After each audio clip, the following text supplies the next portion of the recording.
Si hubieras visto esto antes, seguro habrías dejado de creer en la versión oficial de la historia. Un alquimista que supuestamente ha vivido 700 años, una falsificación que engañó al Louvre, la espada desaparecida de un dictador, una momia que resultó no ser quien pensaban. Arqueólogos y científicos encuentran cada vez más pruebas de que el pasado no era en absoluto como nos lo contaron. Estos hallazgos te harán reconsiderar toda la historia oficial de la humanidad. Hola piel amigo, estás en el canal Eartop. La espada del Islam.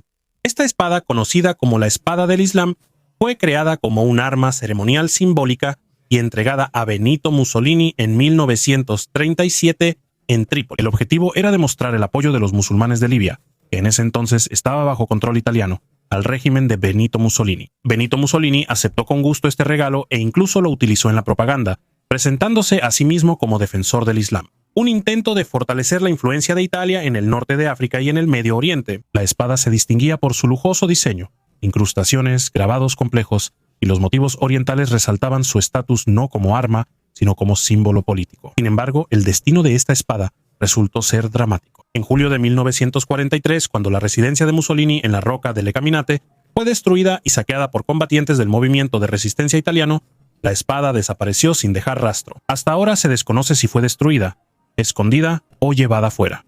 La espada del Islam quedó en la historia como un raro ejemplo de cómo un arma puede redimirse, utilizarse no para la guerra, sino como instrumento de ideología, y como artefacto desapareció junto con la caída del régimen que intentó aferrarse al poder con su ayuda.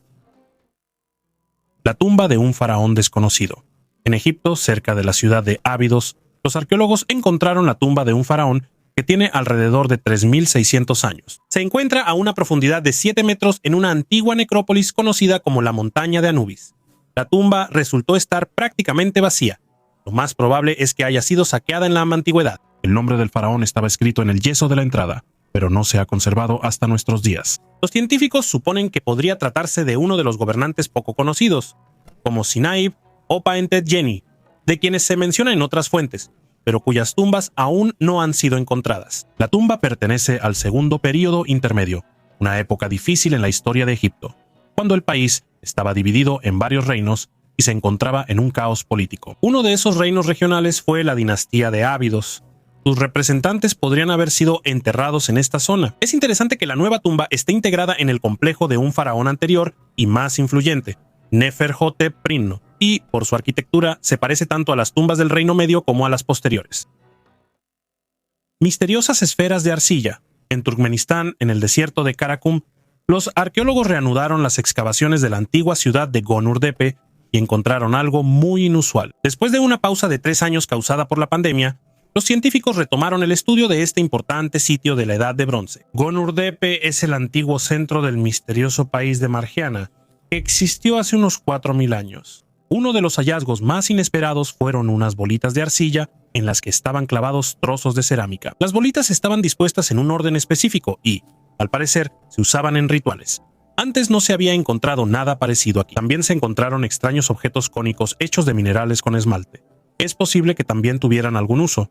Tal vez tenían un significado ritual o se usaban para adivinación. Es interesante que objetos similares se hayan encontrado en un territorio enorme, desde el Golfo de Omán hasta la India, e incluso en el oeste de Turquía. Esto confirma la teoría de la existencia de una esfera de interacción en Asia Central, donde diferentes culturas intercambiaban activamente conocimientos, tradiciones y tecnologías.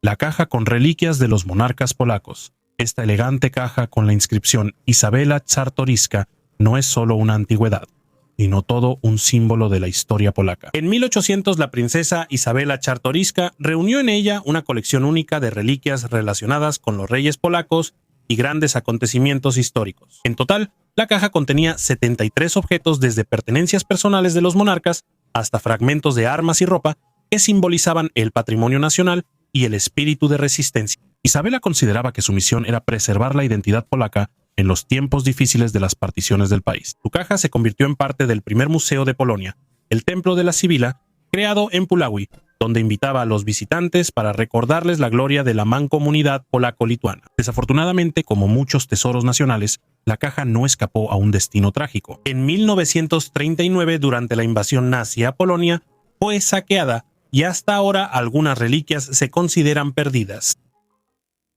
Escultura de madera de Cristo. en la aldea bielorrusa de Nesutichi, en la capilla semiderruida de la iglesia de San Miguel Arcángel, los restauradores descubrieron una escultura de madera de Cristo crucificado. El hallazgo tiene más de 250 años, y los expertos lo llaman un verdadero milagro. Después de tantos años, prácticamente no ha sufrido daños. Las investigaciones demostraron que la escultura fue tallada en madera de peral, presumiblemente en el siglo XVII. El origen exacto aún se desconoce, pero hay versiones que dicen que pudo haber sido fabricada en Italia o Prusia.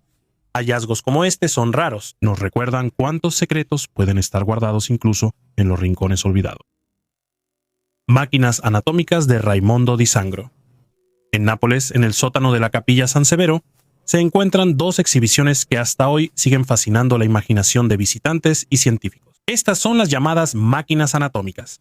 Dos esqueletos, uno masculino y otro femenino, alrededor de los cuales se ha reproducido cuidadosamente el sistema circulatorio. Las arterias, venas y capilares envuelven los huesos recorriendo la cabeza, el pecho y las extremidades. Durante siglos circularon leyendas de que los vasos sanguíneos eran reales y que los esqueletos eran restos de personas sacrificadas en nombre de la ciencia. Supuestamente, el anatomista Salerno, por orden del príncipe Raimondo di Sangro, introdujo en vida a sus sirvientes una sustancia especial que hizo que la sangre se petrificara y preservara los vasos sanguíneos en perfecto estado. En realidad, la verdad es un poco más prosaica. Los vasos sanguíneos están hechos de cera, alambre y seda, pero con tal precisión que incluso los expertos modernos no descartan que, antes de crear las máquinas, se hayan realizado experimentos en personas vivas. El príncipe Raimondo era una persona extraordinaria, alquimista, inventor y experimentador. Creaba fuegos artificiales que parecían paisajes arquitectónicos, falsificaba joyas y supuestamente inventó un fuego eterno que ardió durante 3 meses. En algún momento, junto al esqueleto femenino, hubo un tercer esqueleto de un feto conectado a la placenta, pero en los años 90 fue robado. Sin embargo, las máquinas anatómicas todavía asombran y asustan. Y, al parecer, ese era su propósito, la primera fortaleza de su tipo de la Edad de Bronce. En los bosques rumanos del condado de Neamț, los arqueólogos descubrieron una antigua fortaleza de unos 5.000 años de antigüedad, y para ello les ayudó la moderna tecnología LIDAR. Gracias a los drones equipados con escáneres láser, fue posible penetrar la densa vegetación y obtener una imagen clara de la estructura que estuvo oculta a la vista humana durante siglos. La fortaleza pertenece a la época de transición del Neolítico a la Edad de Bronce, un periodo en el que las personas apenas comenzaban a construir asentamientos fortificados. LIDAR mostró que era una estructura bien pensada y poderosa. Pozos de cientos de metros de longitud, terraplenes de tierra y una ubicación estratégica en lo alto, todo indica un conocimiento serio y una organización del trabajo entre los antiguos constructores. Solo con la ayuda de tecnologías modernas se puede comprender realmente la escala y la estructura de los antiguos monumentos. Esto no son solo ruinas, son huellas de una civilización compleja y bien pensada que apenas estamos comenzando a redescubrir. Un casco de 2500 años y los tesoros dacio. Este casco de oro es uno de los artefactos más conocidos de la cultura dacia, fechado aproximadamente en el año 450 antes de nuestra era. Es conocido como el casco de Cotofenesti y se considera no solo una obra de la antigua orfebrería, sino también un símbolo de poder y fuerza ritual. Adornado con ojos, serpientes y escenas mitológicas, pudo haber pertenecido a un sacerdote o a un líder que desempeñaba un papel sagrado en la sociedad dacia. El casco parece mirar a los enemigos, infundiendo miedo y protegiendo a su dueño. El 25 de enero de 2025, este casco fue víctima de un audaz robo en el Museo Drenthe en Assen, Países Bajos, donde se llevaba a cabo la exposición dacia. Junto con oro y plata, fueron robados varios objetos únicos, incluyendo este casco y 3 brazaletes reales dacios. Todos los objetos provenían del Museo Nacional de Historia de Rumania. La pérdida de estos artefactos fue un verdadero golpe para el patrimonio cultural. Un taladro de hace 2000 años. Los científicos hicieron un descubrimiento sorprendente. Los antiguos artesanos ya usaban brocas de diamante para trabajar piedras duras hace 2000 años. Esto quedó claro después de analizar 50 cuentas antiguas encontradas en una tumba en Rabat, en el territorio del actual Uzbekistán. El entierro data del siglo II a.C. al siglo I después de Cristo y está relacionado con la cultura yuezhi que existió en la histórica Bactria. Las cuentas estaban hechas de cornalina, ágata y granate, piedras que son difíciles de trabajar incluso con herramientas modernas. El estudio con un microscopio electrónico mostró que 41 cuentas tienen marcas características de taladrado con diamante.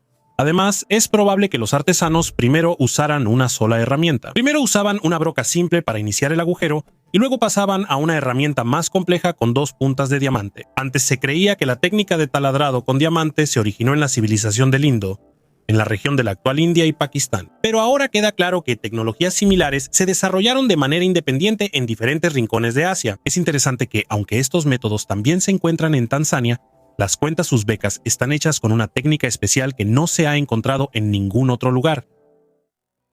¿Cómo era el barco más grande de la antigüedad? La necesidad de enormes barcos de guerra surgió en la humanidad mucho antes de las máquinas de vapor y los cascos de acero. Ya hace miles de años, la flota se consideraba una de las herramientas más importantes de influencia y dominio. A través de ella se fortalecían las fronteras, se conquistaban territorios y se obtenía acceso a recursos clave. Se considera que los fundamentos de la construcción naval militar de la antigüedad fueron establecidos por los diádocos, los sucesores de Alejandro Magno. Fueron ellos quienes por primera vez comenzaron a construir verdaderos gigantes de combate, como los polieres y tesseraconteros, comparables en escala con las máquinas modernas. Uno de los barcos más impresionantes de la antigüedad fue la Tesseracontera egipcia, construida en el siglo III a.C., por orden del rey Ptolomeo IV Filopator. Era una verdadera fortaleza flotante de 130 metros de largo y 22 metros de alto. La embarcación podía albergar a unos 4.000 remeros sin contar a la tripulación, la infantería de marina y los suministros. El nombre Tesseracontera se traduce como de 40 filas, por la cantidad de niveles de remos.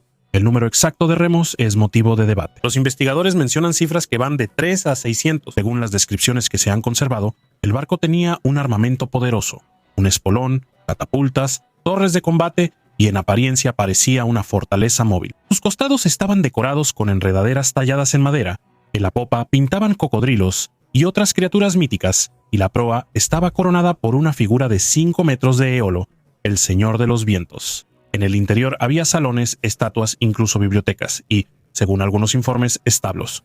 Todo esto hablaba más de estatus que de una necesidad militar práctica. La Tesseracont era más un símbolo de poder que un barco eficaz. Debido a su tamaño, no tenía maniobrabilidad completa e incluso no podía salir al mar por sí sola. Era remolcada por botes de remos. Sin embargo, su mera existencia fue un avance ingenieril. La Tesseracontera egipcia no es simplemente un barco arcaico, sino un claro ejemplo de cómo las tecnologías antiguas podían alcanzar escalas increíbles. Sí, no se convirtió en una leyenda de combate, pero sin duda pasó a la historia como uno de los proyectos marítimos más ambiciosos de su época. Sótano romano antiguo en Alemania. En marzo de 2023, arqueólogos en Frankfurt del Meno hicieron un hallazgo realmente sensacional. Durante las excavaciones en el histórico distrito de Heidenheim, los investigadores se toparon con un fragmento excepcionalmente bien conservado de una casa romana, una escalera de madera que conducía al sótano, con casi 2000 años de antigüedad. Esto parece increíble, ya que la madera rara vez se conserva tanto tiempo, especialmente en un entorno urbano.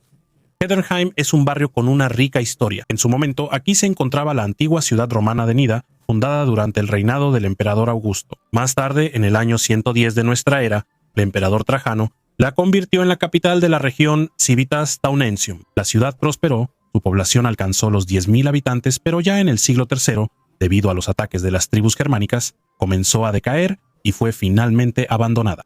En el siglo XX, las huellas de Nida casi desaparecieron por completo. Las casas antiguas fueron desmontadas y los sótanos destruidos durante la urbanización. Por eso, el hallazgo de una escalera de madera y un piso en un sótano romano es un verdadero milagro. El objeto se encontraba en excelente estado y los arqueólogos decidieron conservarlo.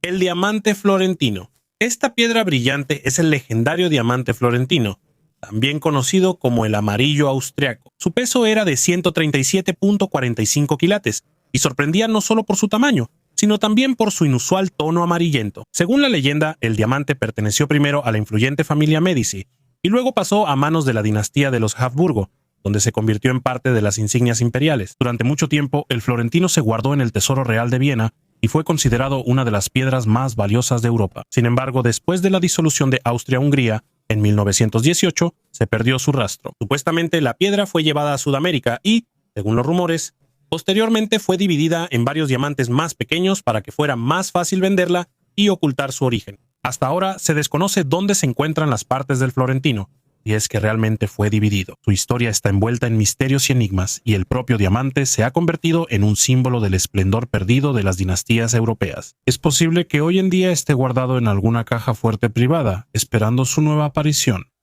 Mini Stonehenge. En el condado inglés de Derbyshire, cerca de la ciudad de Matlock, los arqueólogos descubrieron un antiguo complejo ceremonial de la Edad de Bronce con una antigüedad de aproximadamente 3.700 años. Este lugar resultó ser parte de un gran círculo de piedra que estuvo oculto en el bosque durante mucho tiempo. Y todo comenzó con la curiosidad de un estudiante de 24 años llamado George Bird, quien se interesó por una piedra solitaria en el bosque cerca de su casa. La piedra, conocida como la piedra erguida Farley Farlemore, de unos 2 metros de altura, antes se consideraba un monumento solitario, pero por iniciativa de Bird, los investigadores decidieron examinar cuidadosamente el área circundante. Resultó que la piedra está situada en la cima de un manantial natural, cuya agua desemboca en el arroyo Bentley y luego en el río Derwent. Cerca se encontraron rastros de una antigua plataforma que probablemente se usaba para rituales mucho antes de la instalación de la propia piedra. Esto indica que el lugar fue venerado durante siglos y tenía gran importancia para las comunidades de la Edad de Bronce, especialmente en relación con el agua. Además, los arqueólogos descubrieron otras 5 piedras que anteriormente estaban en posición vertical.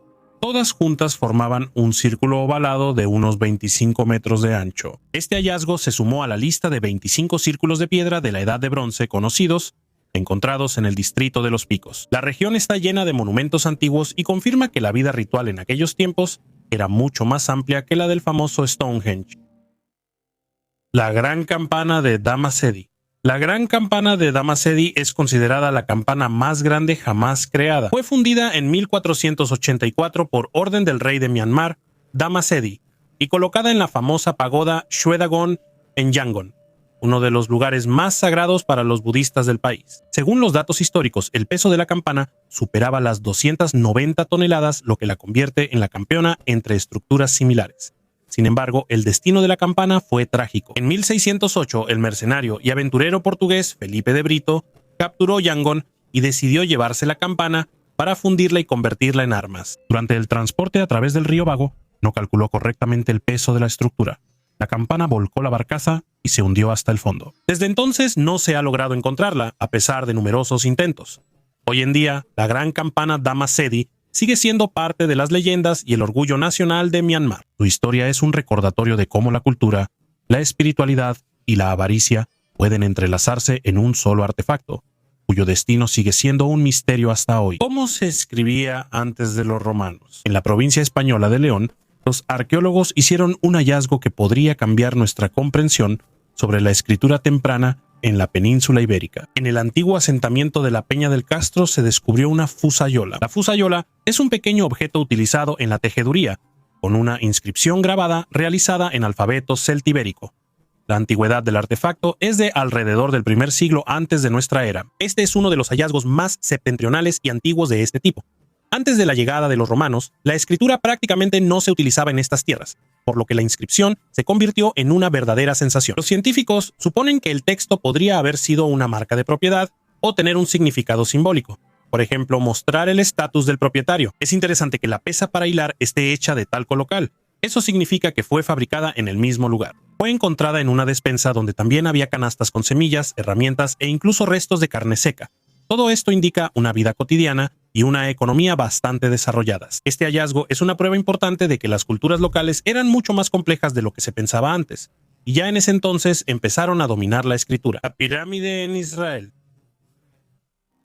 En el desierto de Judea, cerca del Mar Muerto, los arqueólogos se toparon con una misteriosa estructura piramidal de aproximadamente 2000 años de antigüedad, construida con enormes piedras talladas a mano, cada una de las cuales pesa cientos de kilogramos. La pirámide sigue siendo un misterio para los investigadores. El objeto está ubicado aproximadamente a 20 kilómetros al sur de Masada y data del período helenístico, cuando el territorio de Israel estaba gobernado por los Ptolomeos y los Seleucidas. Ya en la primera semana de excavaciones aquí se encontraron monedas de bronce, armas, papiros con textos griegos, cerámica e incluso muebles antiguos. Y todo esto se conservó milagrosamente gracias al clima seco del desierto. Los científicos suponen que la construcción pudo haber sido una torre de vigilancia que protegía la ruta comercial por la que se transportaba sal y betún desde el Mar Muerto.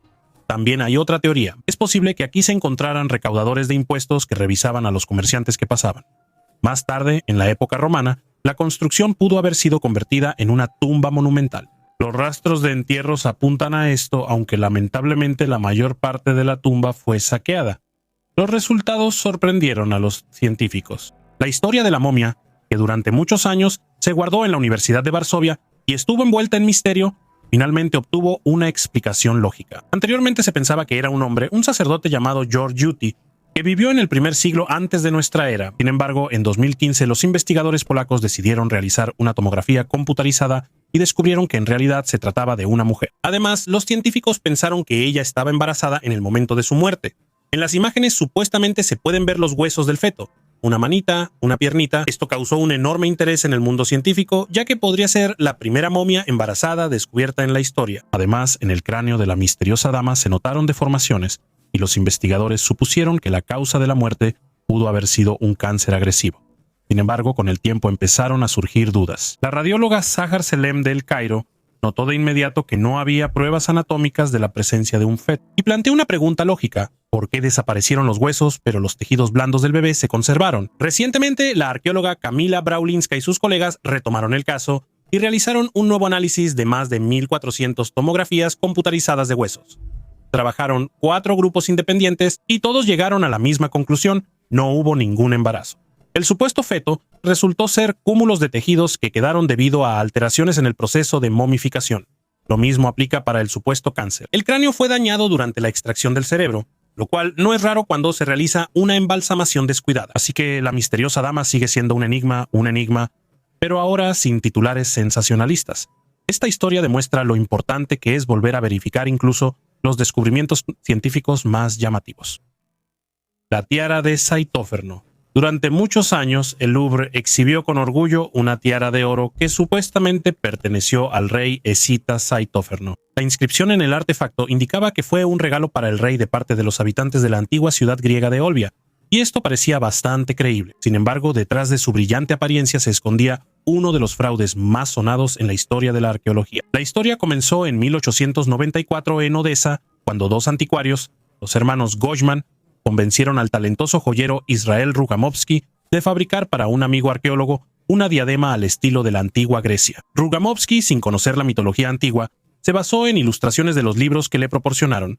La obra maestra resultante, que pesaba medio kilo, parecía un artefacto auténtico: escenas de la Ilíada, figuras cuidadosamente grabadas y una inscripción solemne que alababa al rey. Los hermanos Goldman vendieron la pieza con ganancia al Louvre, donde pagaron por ella 200.000 francos. El trato se cerró, como bromeaban después, el 1 de abril de 1896. Sin embargo, pronto algunos arqueólogos, en particular Adolf Furtwängler, empezaron a dudar de la autenticidad del artefacto. El Louvre, por su parte, insistía en lo contrario, atribuyendo las críticas a la envidia y a motivos políticos. La verdad salió a la luz solo en 1903, cuando Rugamovsky se enteró de que su creación se había convertido en una reliquia de museo. Viajó a París, reprodujo personalmente un fragmento de la diadema y demostró que era una falsificación moderna. Al Louvre no le quedó más remedio que admitir su error. Después, la tiara pasó al Salón de las Falsificaciones y el propio Rugamovsky se hizo famoso. Algunas de sus obras se volvieron muy solicitadas, y el caso de la tiara fue una lección importante para los museos de todo el mundo. Las incalculables riquezas de los incas. El tesoro de Yanganat es una de las leyendas más fascinantes sobre riquezas perdidas de Sudamérica. Según la leyenda, las incalculables riquezas de los incas, oro, plata, estatuas y joyas, fueron escondidas por el comandante Rumiñahui en las montañas de Yanganates, al este del actual Ecuador. Esto sucedió después de que los españoles ejecutaron al gobernante inca Atahualpa en 1533, a pesar de que el pueblo inca ya había comenzado a reunir el rescate para él. Rumiñahui, al enterarse de la muerte de Atahualpa, ordenó esconder todas las riquezas abandonadas para que no cayeran en manos de los invasores. Los españoles lo capturaron y lo sometieron a crueles torturas, pero nunca reveló el secreto de la ubicación del tesoro. Desde entonces, los tesoros de Yanganates se han convertido en el objetivo de numerosas expediciones y búsquedas, pero ninguna ha tenido éxito. La densa selva, los senderos montañosos intransitables y las nieblas de esta región aún guardan el secreto del oro de los incas. La leyenda sigue viva, inspirando a buscadores de tesoros de todo el mundo a buscar el tesoro más enigmático de Sudamérica. Las duras realidades del antiguo Egipto. Durante excavaciones arqueológicas en Gose, en el territorio de una antigua mina de oro egipcia, se encontraron grilletes de hierro de aproximadamente 2.200 años de antigüedad. Estos pesados grilletes se convirtieron en una prueba directa de los antiguos testimonios sobre la crueldad con la que se trataba a las personas que trabajaban en las minas durante la época de la dinastía tolemaica. Los grilletes fueron encontrados en una habitación que servía como antiguo almacén. Dentro había herramientas para procesar el mineral, fragmentos de cerámica y 2 juegos de grilletes. Uno de ellos consistía en 7 anillos de cierre unidas entre sí por eslabones de hierro, y el otro en 4 eslabones y aros dañados. Su construcción recuerda sorprendentemente a los grilletes encontrados en las minas de plata de Laurión, en Grecia, lo que indica una transferencia de tecnologías y posiblemente de métodos de trabajo forzado del mundo griego a Egipto. El arqueólogo Berenguer Redden señala que este hallazgo confirma los textos antiguos que describen el destino de los prisioneros de guerra y criminales que eran enviados a trabajos forzados. La mina en Gotze estuvo activa en los siglos XIII y II a.C., durante el periodo de intensa expansión minera bajo los Ptolomeos. En su territorio se encontraron casas de vivienda, calles e incluso termas, pero detrás de la fachada de una vida organizada se ocultaban condiciones muy duras. Es interesante que los arqueólogos también encontraron tablillas y fragmentos con inscripciones que demuestran que algunos trabajadores recibían pago, mientras que otros trabajaban bajo un estricto control. No es un milagro bíblico. El famoso milagro bíblico, cuando Moisés supuestamente dividió las aguas del Mar Rojo para guiar a los israelitas, durante siglos fue considerado una intervención sobrenatural. Sin embargo, los científicos modernos proponen una explicación mucho más terrenal, y no es menos impresionante. Una nueva investigación mostró que hace aproximadamente 3.500 años, las condiciones climáticas y geográficas bien pudieron haber creado el efecto descrito en el Antiguo Testamento. Científicos del Centro Nacional de Investigaciones Atmosféricas de Estados Unidos demostraron con un modelo computacional que, con una velocidad de viento de alrededor de 100 km por hora, soplando en la dirección adecuada, el agua podría haberse retirado temporalmente, abriendo una franja de tierra de hasta 5 kilómetros de ancho, y luego regresar de manera igualmente repentina, como una ola de tsunami. La descripción bíblica dice que el Señor hizo que el mar se moviera con un fuerte viento del este durante toda la noche. Los investigadores están seguros de que el viento es la clave para resolver el misterio. Ahora, como lugar de cruce, se considera con mayor frecuencia no el profundo Golfo de Acaba, sino el Golfo de Suez, que es más somero y uniforme, donde un fenómeno así sería posible. Ahí mismo, como se sabe, Napoleón en 1789 llevó a su ejército a través de aguas poco profundas durante la marea baja, pero casi se ahoga en el camino de regreso.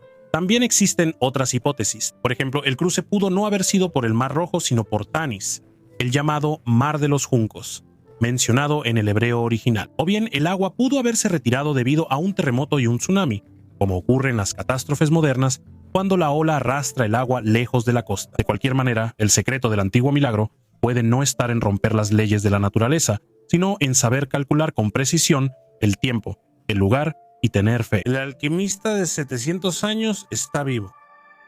El nombre de Nicolas Flamel ha estado rodeado de un aura de misterios y leyendas desde hace mucho tiempo.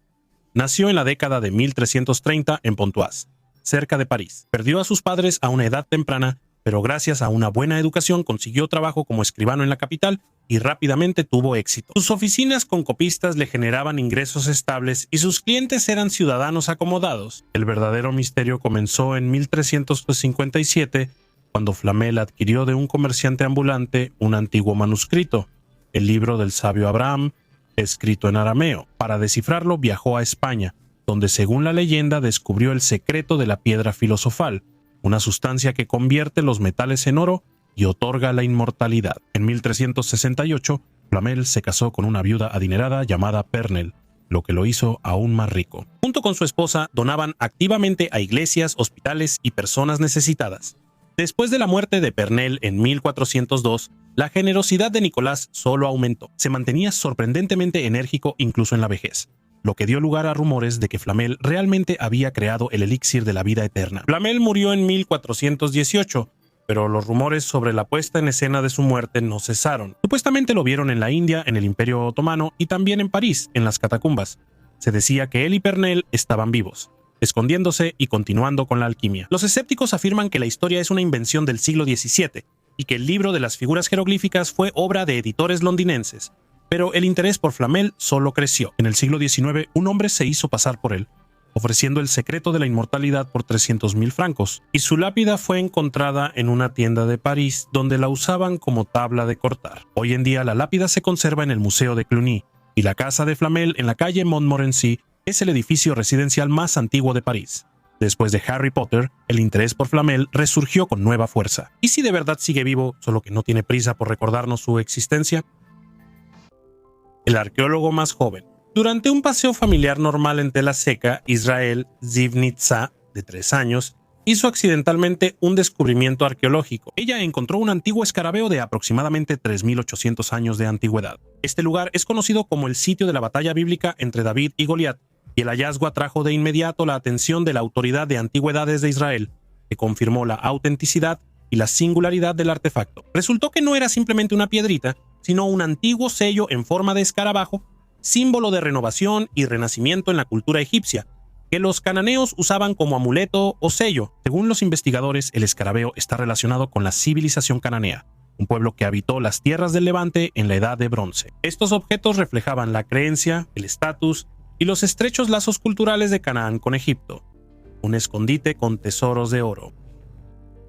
En el departamento francés de Dordoña, en la comuna de Saint-André-d'Alaz, unos trabajadores se toparon inesperadamente con un verdadero tesoro. Debajo de un antiguo muro de piedra estaban escondidas joyas de oro, alhajas con diamantes y perlas. El hallazgo fue realizado por miembros de la organización Périgord-Pierre Séché, que se dedica a la restauración de construcciones tradicionales hechas con la técnica de mampostería en seco. El director del proyecto, Jean-Marc Audit, contó que durante la excavación de los cimientos notó un brillo inusual. Así fue como encontraron las joyas, enredadas en las raíces de un árbol viejo. Entre ellas hay anillos, broches, pasadores, pulseras, todos incrustados con piedras. Todo esto indica que el tesoro estuvo bajo el muro durante varias décadas, si no es que un siglo. ¿Cómo, cuándo y por qué las joyas terminaron en ese lugar sigue siendo un misterio? Actualmente, el ayuntamiento junto con la prefectura y la gendarmería están llevando a cabo una investigación y piden a los habitantes locales que informen cualquier dato conocido relacionado con la historia de las joyas. Según la ley, los tesoros encontrados en terrenos municipales se dividen en partes iguales entre quien los encuentra y el propietario del terreno. La historia de la prisión de Port Arthur, aproximadamente a 1 hora y media en coche de la capital de Tasmania, Hobart, se encuentra uno de los lugares más sombríos en la historia de Australia, el asentamiento penitenciario de Port Arthur. Desde 1830 hasta 1877, aquí estuvieron recluidos los criminales más peligrosos del Imperio Británico. Después de que el Reino Unido perdió la posibilidad de enviar prisioneros a los Estados Unidos, eligieron las lejanas tierras australianas. Inicialmente, Port Arthur era solo una estación de construcción, pero pronto se convirtió en un complejo completo con 60 edificios, incluyendo prisiones, iglesias, celdas de castigo e incluso jardines bien cuidados, creados por las propias manos de los convictos. Aquí más de 12.500 personas sufrieron. Las condiciones eran duras: celdas subterráneas, aislamiento en completa oscuridad y silencio, trabajo físico pesado. Todo esto quebraba la voluntad y dejaba huellas profundas en la mente. Una de las historias más aterradoras es el asesinato de Joseph Shuttleworth en la iglesia de la prisión. Otro preso lo mató a hachazos justo durante el trabajo. El motivo quedó desconocido, y en la isla de los muertos, donde enterraban a los reclusos, uno de los condenados supuestamente se encontró con el mismo diablo. Desde el cierre de la prisión empezaron a aparecer historias de fantasmas aquí, desde sonidos de pasos y risas de niños hasta fantasmas de mujeres y soldados. Port Arthur es considerado uno de los lugares más embrujados de Australia. Hoy en día es un museo al aire libre y un sitio del Patrimonio Mundial de la UNESCO, pero incluso en un día soleado, aquí se siente algo inquietante: la memoria de aquellos que pasaron sus últimos días entre estos muros. Me encantaría que dejaras un buen comentario debajo del video y compartieras este video con tus amigos. Y les recomiendo encarecidamente que vean el video anterior sobre los hallazgos extraterrestres de los arqueólogos, que injustamente recibieron poca atención. Gracias por ver mis videos, hasta luego a todos.